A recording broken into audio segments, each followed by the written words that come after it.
So what was that? What was that moment? How did it come about? Do you remember? Yes, but a very funny fact is that thanks that moment, I started to make sex. It was amazing.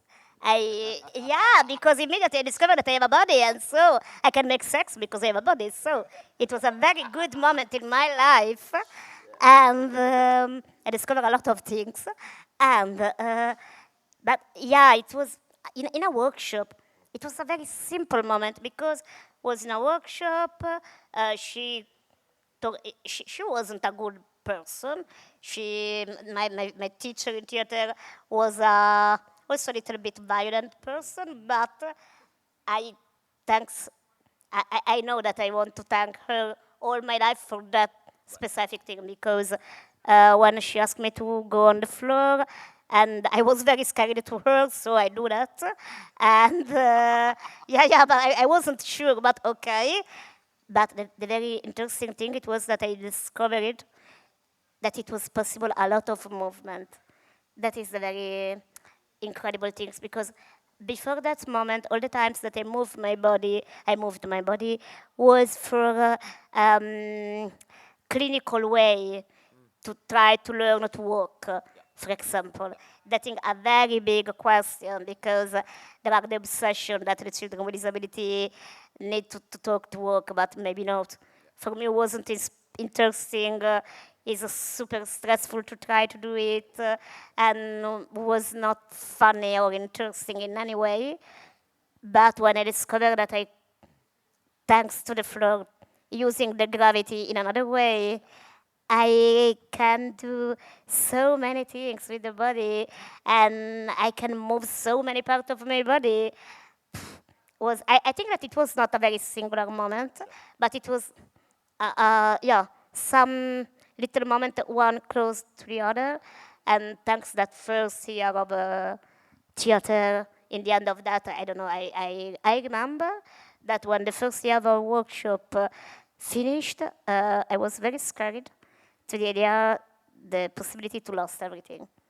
Um, I think that the very I'm not sure that the desire of my life was to become an artist, but it was sure.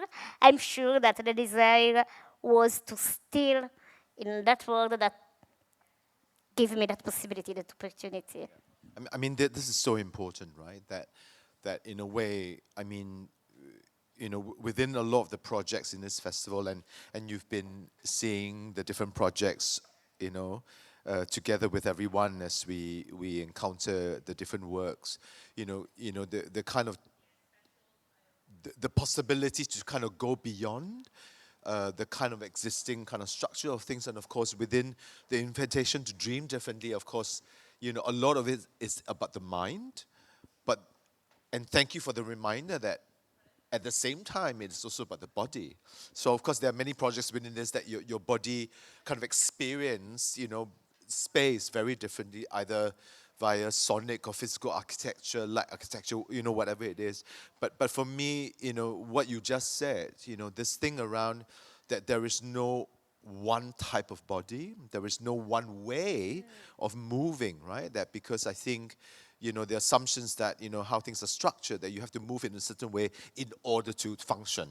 But actually, there's so many other different ways that can happen. And in many ways, it also reminds me of another artist that we work with, Dan Do, who is also has mobile disabilities, but is also a queer man, Yeah.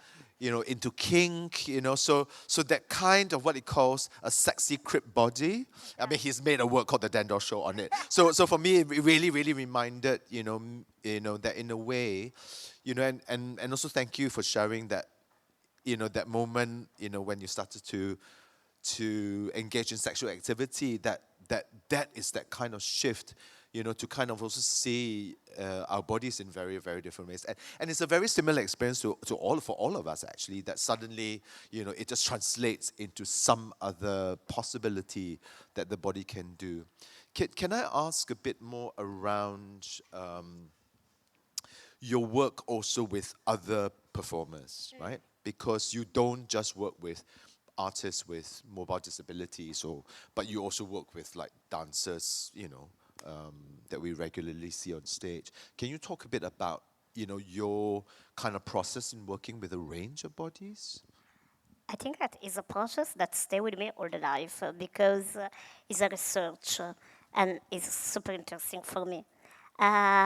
Because the point is uh, what is the way to share choreographical skills with other kind of body if the experience of my body is so specific.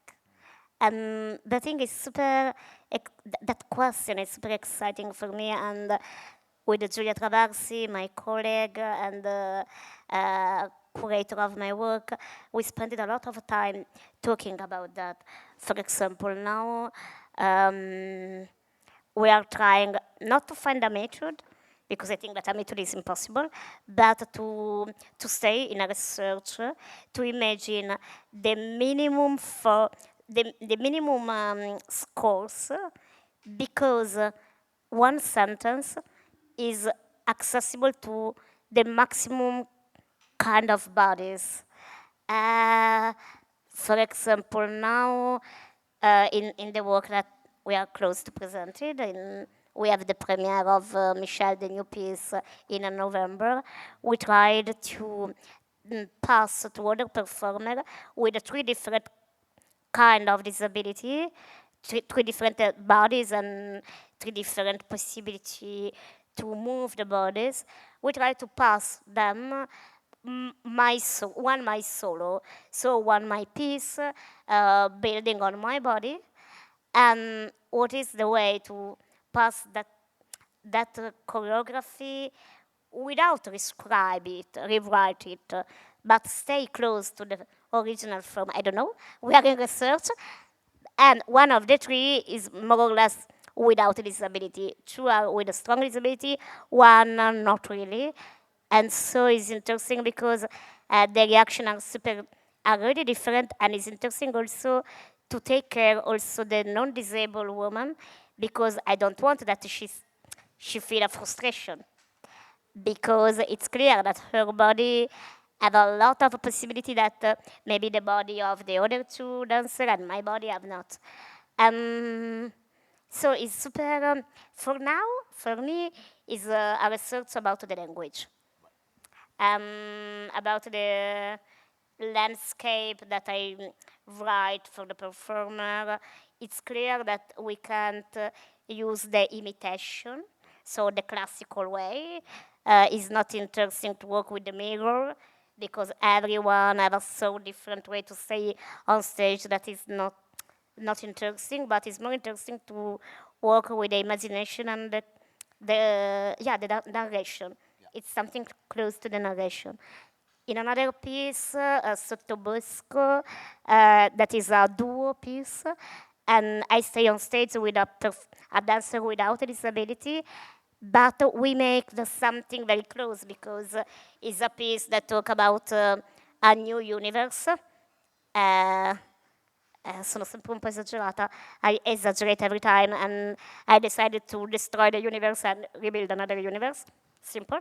And in that new universe, um, we are like the two first form of life, and in some way we need to find the same material in the body, and we spent a lot of time in studio together, searching the again the choreographical score, because the scores are the same, but all the two bodies can stay well. And so we discovered that walking that we took, the star walking, is a walking that happened on the floor. And one of the topic was stay in contact with the floor with all the part of your body, and try to move thanks to the spine and the extreme part of the body. Some some little indication like that, and we discovered two different work that are very similar, or no, in another way, it's the same work, but make it with two different bodies. And it's clear during the work, during the piece, the two bodies have two different evolution, but always in dialogue and always, mm, yeah, trying to. Also, for example, there is a moment in the show in which she worked with a vertical position and in a very fast way. So two things that I can do and two things that I don't know in my body. And thanks to the dialogue, we've individualized the indication, the good indication that I can share with her because he can stay in the peace, but with the potential of her body. So I think that is something close to the language. Great. It's interesting that basically you talk about the score that is, that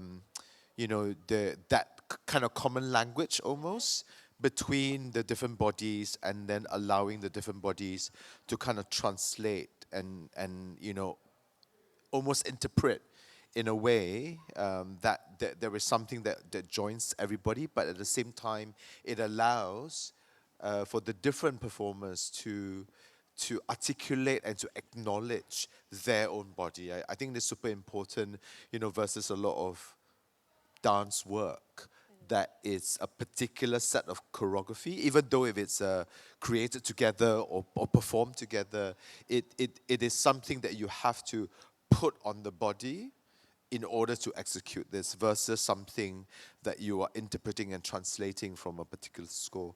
I want to go back to your point that you briefly kind of talked about, about how, looking at the score, there are two things, like when the other dancer is operating vertically and speed. So you talked about that something that your body doesn't know, that is the unknown. Yeah, that is because it has never happened before, and because it's unknown. I want to go into this project that I only encountered as a proposal. But I know you've gone ahead and done the project. It's a project around working with young children who have to move around on a wheelchair, but going into the forest, going and encountering Mother Nature, because and I remember a colleague of ours, Eva, was sharing with me that because you've never been to the park or the forest because it's just not possible. I mean, Mother Nature, access, provision. Yes. What is that? So I'm very curious around that thought behind that proposal, that project. Can you share with us a bit about that? Yeah, that process was so important for me in my life because I arrived during the COVID time, in Italy, but also I think also here in UK. During the COVID time, yeah, everything is closed and okay, but also um, started a lot of violent thing, in particularly in the language and in the position of the political people, politicians, sorry, and also in the sanitary system. And so it was a moment very violent for everyone, and it's clear for someone with disability, it's violent in a very specific way. And for me, it's like I don't know. It's really a moment in which my life make a crash because I live in a country with in theory, with a good social sanitary, public sanitary system, and I was sure about that. I spent it all my life until 35 years old, sure that in my country I was all the things that I need for my body, but I discovered that it's not true. That it's true if the country stay well. It's true if we are in a peaceful moment. But when started a crisis moment, after 1 week, immediately arrive a lot of news, a lot of things about the priority, who is the body that cannot stay in. So was so that moment was so violent for me that it was really traumatic, and maybe I think that I stay well now. It was very long for me to rebuild my identity after that moment. And one of the things that for me was more violent was when the people start to tell me how was incredible the lives in the nature. Because I don't know here, but in Italy, we have a lot of green space. We have the city, but a lot of space out of the city. But a very wild space is space with the mountain, is not accessible space, is not comfortable space, is space very distant to the hospital with a lot of problem. Good, yes, okay, very good place, but complex. And when a lot of people, but also people of my world, also friends, started to tell me, the answer is go outside to the city and go to live in the mountain. Fuck you, yeah, you go in the mountain, and they stay here. And so I was super hungry because it's like if no one understand why that thing was so stupid. Only the privileged people can go on the mountain. But what about the disabled people? What about the people in prison? It's not an answer. It's a fucking way to stay alone and save themselves. And it's okay, but it's your choice. I don't know. So I was so hungry with the nature in that moment, not with the nature, but with the narrative about around the nature, that I decided to, I started to ask that provocative question, but it's not so provocative for me. Like, okay, imagine that tomorrow a group of children wake up in a forest without, children with disability, I'm sorry, wake up in a forest without wheelchair. What's happened? And it was very interesting because me and Julia make it that question a lot of people, and everyone try to find unrealistic solution. And when in the end we tell, okay, guys, honestly, they that in 2 days maybe, if they are lucky. They started to tell us, oh, you are so violent, you are not a good person. Yeah, I know, but I'm realistic. And it's not that I'm not a good person if you put my body in a forest without wheelchair like that. And it's that natural that you love. I know. And so yeah, and it was interesting because that work was that was the first question. Because like you also I start every time from the question and I stay with the question all the time. And so that question, during the long process, we studied 2 years around that piece, um, have different form. And one of the practice that we tried to make was really to try to stay in the forest without wheelchair. And I remember that we make that practice in a forest, me, Julia, and the musician. And also the musician is without disability, Lemmo. And we decided to stay alone 1 hour. And we have a meeting point. And I had a producer that stayed distant to me, but in contact to be safe. And I start to explore the space without wheelchair, so with my free body in the forest, and they start to walk. And when we meet together in the end, it was very interesting because one, we discovered that my feeling was to make a long journey, but it wasn't true.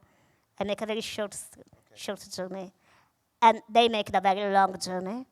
And I forgot the orientation because to stay in the forest on the floor with a so new and alien experience that in a moment I was not in a panic but very close because I haven't no one point of reference around me because the forests are very wild and I don't see nothing around myself. Um, And I became calm when I listened the human voice of a tourist that walking on the streets. And I follow the human voice and they come back. But everything in 2 meters, not in a lot of, and so for example, that thing was very strong for us when we talked about that, and we discovered like the nature have two or a lot of different experiences thanks to your body, because the space is the same, but the body were different, and so the experience are totally different. For me, it was like a jungle. For there, it was a normal, a normal landscape. And another interesting thing is that we try to make a lot of workshop around that piece. And initially, we start to invite children to be part of that workshop, and children with disability. And in the core, we were very specific with motor disability, because the work it was about the movement. So we need someone that have a question in the movement. And it was very interesting because no one be part of that workshop. And that is again our one of the questions that we a lot of parents of children neurodivergent inscribe the children, but no one with a motor disability. We don't know why. Now, again, we don't know why, but we point that thing, and sometimes we talk about that. And we don't know if we touch something with that question. Maybe. I don't know. No, I mean, that's such a sharp observation, right? Because I think, like you say, it's also the question of risk, that, it's part of the conversation. Because like you say, on a very low level in a kind of a wild forest, it's like a completely different environment.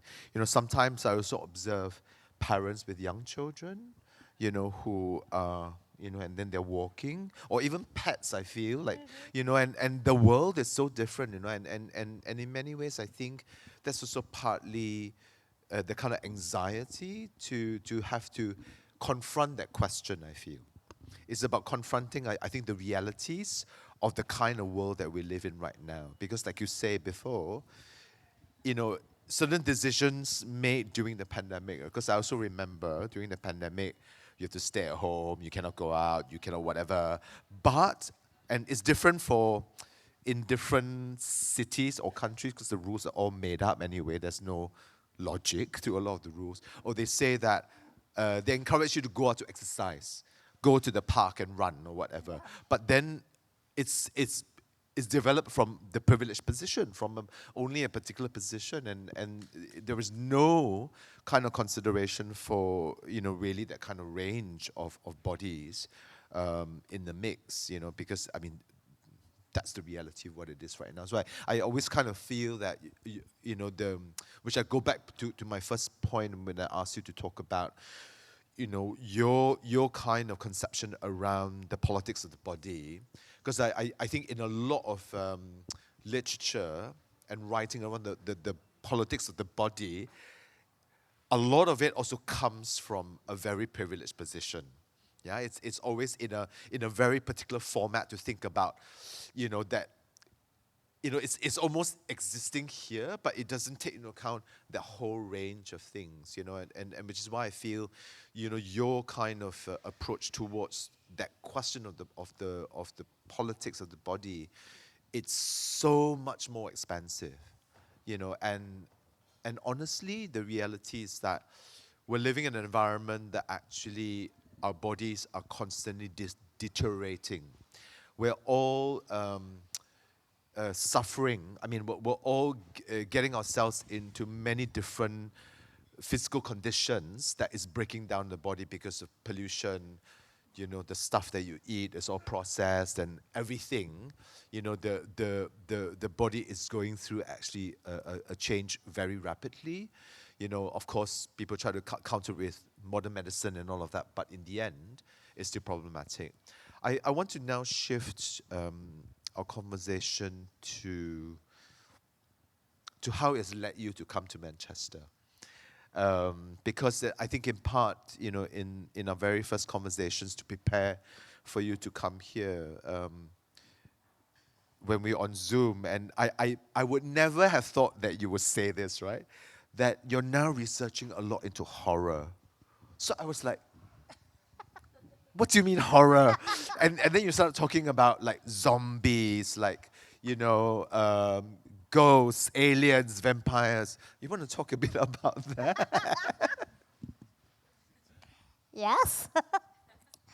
For me, it's always very funny because I don't usually my work are super poetic and politic and blah blah blah, and it's very funny because now I'm in that moment. I don't know why, but I'm in a moment in which I need to talk about zombie, and when I told the thing to the curator that usually work with me, there are always that moment in which zombie, and they freeze their face like, okay, yes, okay. Zombie is in my are in my life, thanks to my partner, because my partner work in a union, is a very communist guy, and one day he told me the zombie are communist, and I fall in love with that idea, because they mean that the zombie are not something that talk about zombie movement is not something that talk about the individualism, but about the big group of it's a working class. It's the big group of people that arrive and occupy the space, the world, everything. And that is that amazing Brazilian series on Netflix. I don't remember the title name now, but I try to remember it. And it's a series that in the end, okay, in the first part, that series is in a house of a big brother during a zombie pandemic. Yeah. And I love that you tell, yeah, you're very seriously, thank you. And the work that, and it's a strange big brother because it's a big brother for famous people, like for the star. So there are the star in the big brother house, and the zombie pandemic outside, and so there are the privileged and the other people outside. And during the series, it's clear a lot of people try to enter in the house, blah, blah, blah. And in the end, enter in the house, that young woman, and decide to stop that privilege and open the Big Brother house to the zombie. And that is the final part of the movie, and I loved it. And so, when I decided... Reality Z. Yeah, because I remember I saw a couple of episodes of it. I said, it was in a television station, right? And then the pandemic was happening outside, and they was trying to get into the TV studio. It's amazing. Yeah, I love it. And really, I remember that in the end, the actress tells something about the Marxism. I'm sure about that. And when I saw that, I started to love. I'm super enjoying. But why the zombie? Okay, always in my moment after the pandemic, in my moment in which I try to stay in contact with my hungry, that is very important thing. Before the pandemic, I have not a good relationship with my hungry. It's clear that I have it, but because the education, because a lot of personal things, I were not good to talk about my hungry. Your anger. Anger, yeah, sorry, my anger. Yeah, because anger is, okay, yeah, it's true. Anger. No, hungry, I'm ready to talk about that. Anger. And so, but thanks to the COVID, I discovered that that emotion is very important. It's clear for everyone, and also for myself. And maybe before I felt that I need to take the permission to be younger. And after the COVID, I decided that no, I can do it. I can feel it and I can talk about it, but I'm not able. And so I try to find my strategy to talk about my anger. Yep. Um, so that is an important information. Um, One day, talking always with Julia and other people, arrived a new question, and the new question were why the society, the people, everyone are scared from for all the minorities, but no one is scared for the disabled people. Like if the disabled people can't organize themselves, life is like if disabled people can't make a revolution. And I think that is not a good idea. Don't be scared by disabled people because the disabled people in the world are very scared. Are very, yeah, hungry, not scared, are very hungry. Um, and are in connection. And day by day, thanks to the web, I'm honest, thanks to the web and the social, are burning a lot of movement. So I think that is not a good idea. Don't put attention to the disabled people, but and so I started to make that question: why no one are scared by us? And one friend told me, it's not true. The people are scared by you, but not by your energy or possibility to make a revolution, but are scared to the idea to become like you, to become disabled. And that it was super interesting for me because I think that it's true. Not for everyone, it's clear, but for a lot of people here. But at the same time, it is super naive because it's clear that the disability talk about the bodies, all the bodies, also the bodies that in that moment are without disability. And I'm not a Cassandra if I tell that I'm only with a biological approach because and if someone became disabled in some way, you're lucky because he's alive. If you're alive, you became disabled because you became old, because in the life happen a lot of things. Maybe the disability arrived for a short moment, maybe for the rest of the life. But it's something that happened in the body, like the age, like a lot of things. Um, so, so we decided to organize a zombie pandemic. Um, the zombie are the disabled people. The pandemic is that everyone one day became disabled, and and it's only to tell to everyone something that is so obvious, but no one want to tell. So we try with the zombie. I mean, Have a sense? I mean, this is fantastic. I mean, I really love how, you talk about that the zombie community, right? It's like communist, and that it's about the collective rather than individual, which is also very much the kind of working class experience, in all of that. And the other day we were just talking about, for disabled body, what happens when you become a zombie, right? Because in my head, because I think for me, like, I mean, we've all seen so many zombie films, like too much sometimes, and I always feel, this is just my perspective. I always feel like when you become a zombie, your body becomes something else. It almost becomes like you have some superpower, almost, that you can do things, or maybe it's just how Hollywood describes a zombie.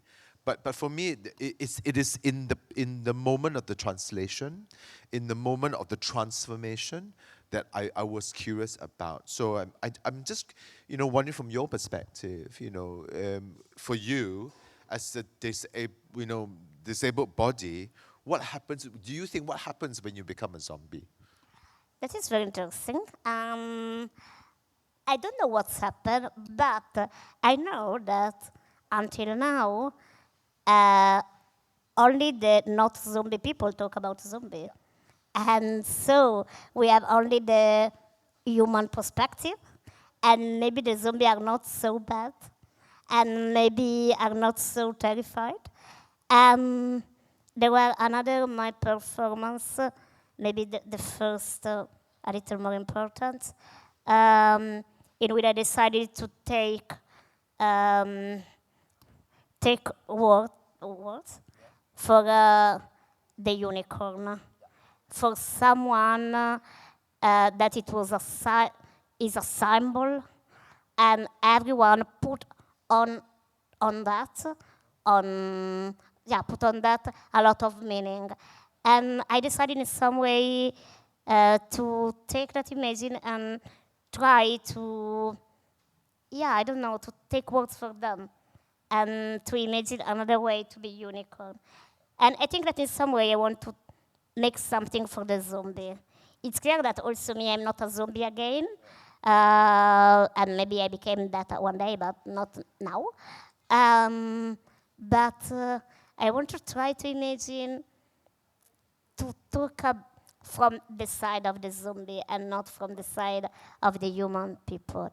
And now in the first little cast that I'm imagining, I imagine three different bodies. One is my colleague Elena Sgarbosa, that is the same dancer that is with me in another piece and is a dancer without disability. For now, another one is my body, and the third of one is a body of a disabled guy that is a basketball player. And so three body totally different one each other. And I don't know, and also the possibility of movement are in a graduation. Like if Edna have a lot of movement, Yakut, the other guy, have a good, uh, not a lot of movement, but yeah. And the more zombie, maybe I'm here, I'm me, myself, because from the three are the people that with not so many movements. And so maybe we are the graduation of the the first level of the pandemic. And I don't know what's happened, but I want to. One of the design, one of the first school was to work about the walking, because the zombie walk a lot. And that is one of the desires that I have from a lot of time to rewrite the idea of work, because work is not only to use the legs, work is go from one point to another point. So it's from a lot of time I want to have a research about that. So maybe that is the moment. So I'm sure that I want to work with the idea of the working, and during that working, it's sure that something happened. One of the possible transformation is to use the water, because So just so you know, because Kiara knows that we're going to do this conversation, and she actually proposed that we do this conversation in a swimming pool. That everybody will attend, will be inside the inside the pool to water. do this conversation. And my short and quick answer to Kiara was yes, but not now because so maybe when you come back and we do, a project or whatever, I will promise you we will do a conversation in the swimming pool. Thank you Yeah. very much. Okay. I can't wait it. Okay. Yeah. Drinking margarita. Of course. Yes, because that is super interesting that the movement of the bodies in the water changed completely. And the people with a motoric disability have, not me because I'm not able to swim, but I try. Giulia, questo mi ha regalato, give me a pack of lection to learn to swim for the new production. So I start to study English and swimming. So that is my new focus. And it's interesting for me to imagine something that work can happen outside the water, but also inside the water, and in the water, everything changed. And the body are more vulnerable because are naked, and because we don't live our life in the water. But at the same time, the body with the disability became more powerful because discovered a lot of new possibility. I mean that for me is such a kind of a sharp and a strong way to kind of think about almost using a very different medium, a different environment by which we can rethink and reimagine the body essentially. And obviously, when our bodies are in water, the whole sense of gravity to, also depending on what kind of water you're in, it also exists. It has to adapt and kind of operate quite differently. And obviously, I believe it or not, I used to be like a swimmer, like competitive swimmer. I don't look it now, but but I remember when in training, um, and I did mostly kind of sprint kind of swimming, and in the training, the coach will always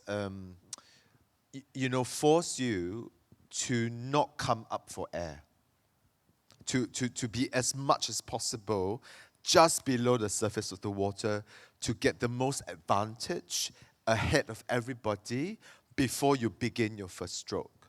Because when you begin your first stroke, the friction or will slow you down. So it's like you have to become a dolphin as much as you can and as long as you can, right at the top of it to get ahead. So in a way for me, it's like, also looking at your body to become something else, for me, is really also for me what I really loved your kind of proposal. One, around zombie, and second, the medium of water. Because in many ways, then it allows us to kind of start to dream the body in completely different ways, and not up here, but in a very physical kind of way. And I think, I cannot wait for the continued research with you. Me too. Yeah. So everyone, Chiara Bersani, thank you very much Thank you for very this much. conversation. Yeah. Thank you. Ken. Grazie. Grazie.